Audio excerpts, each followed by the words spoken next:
Hey everyone, and welcome. We all have a digital life, right? It's filled with valuable stuff. But how do we actually protect it? Well, today we're going to build a digital fortress, piece by piece, to keep all your important data safe and sound. Let's jump right in. So just think about it for a second. With everything we do online, emailing, shopping, working, what actually stands between all of your private info and someone who wants to get their hands on it? It's not just one single thing. It's a whole system of defenses working together. The easiest way to wrap your head around all these layers of security is to picture building a fortress, a real one. Every strong fortress needs a good plan, it needs solid walls, and it needs a way to defend itself. And today, that's exactly what we're going to build. Now, our first step isn't digging a moat or putting up a wall. Not yet. Before any of that, you need a blueprint. And in the world of network security, that blueprint is called a security policy. This isn't just some boring document with a list of suggestions. A network security policy is basically the law of the land for your fortress. It says exactly who gets to come in, what they're allowed to do once they're inside, and what happens if they break the rules. Without it, you're just building on sand. But here's the thing. A blueprint is totally useless if the builders can't read it, right? So a policy has to be simple and clear, because if it's too complicated, people are just going to ignore it. And it absolutely has to be enforceable. I mean, a rule you can't enforce, that's not really a rule at all. Okay, so we have our blueprint. Now it's time to start building the walls and posting the gatekeepers. This right here, this is probably one of the most important rules in all of IT security. It's our first and maybe most important wall. It really doesn't matter how fancy your passwords are or how strong your firewalls are. If someone can literally walk up and touch your server, it's game over. Physical security is just non-negotiable. So what do these physical walls actually look like? Well, we're talking about locked server rooms, secure cabinets, even making sure the wiring is tucked away so nobody can tap into it. And it also means thinking about things that aren't malicious, like fires or floods.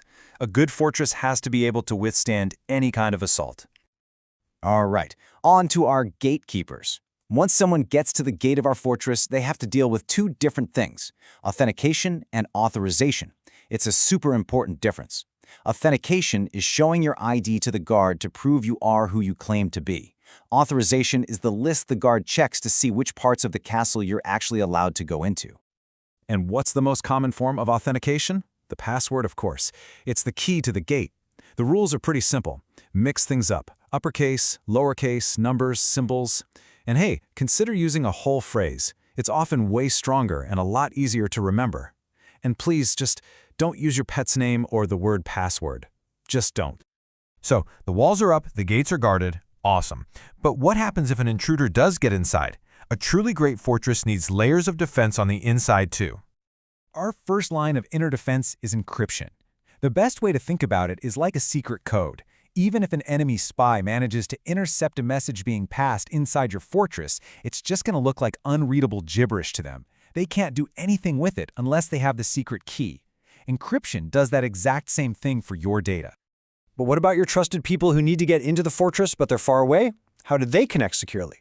That's where a VPN, or a virtual private network, is a game changer. It creates a secure connection for them from wherever they are right back to the main network.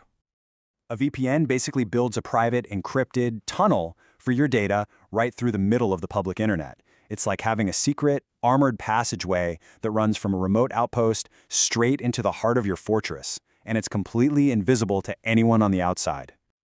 Our last major inner defense is the firewall. So if a VPN is a secret tunnel, a firewall is like having guards posted at every single doorway inside the fortress. They check every single person and package, or in this case, every data packet, and they check it against a strict set of rules. If it's not on the list, it doesn't get through. It's as simple as that. Okay, we've built our fortress, but to really defend it, we have to understand what we're up against. We need to know our enemy, and that enemy has a name: malware. Malware is really just the catch-all term for any kind of software that's designed to cause trouble. You can think of it as the entire army of spies, saboteurs, and vandals, all trying to get inside your fortress to cause chaos and steal your most valuable secrets. Two of the most common types you'll hear about are viruses and worms. The key difference is how they spread. A virus is like a saboteur that has to hitch a ride on a supply cart, like an existing file, to get inside the castle. A worm, on the other hand, is much more dangerous. It's like a spy who can dig a tunnel under the walls all by itself. And, oh, the list goes on. You've got the Trojan horse, the classic trick, right? A gift that seems totally harmless, but it's hiding a nasty surprise inside. A rootkit is like a deep cover agent that can actually steal the keys to the kingdom. And spyware? Well, it's exactly what it sounds like. A spy that just sits there and watches everything you do. So, with this whole army of invaders out there, what's your defense? Well, you need your own internal army, anti-malware software. This is your garrison of soldiers, constantly patrolling inside the fortress, actively looking for and taking out any threats that might have snuck past your other defenses. You have to have it running on every single computer. No exceptions. And that brings us to the end. We've built our fortress, from the blueprint all the way to the soldiers inside. But here's the thing. Every single defense, no matter how strong it seems, has a potential weak point. So I'll leave you with this question. When you look at your own digital life, what's your weakest point? Thanks for joining me.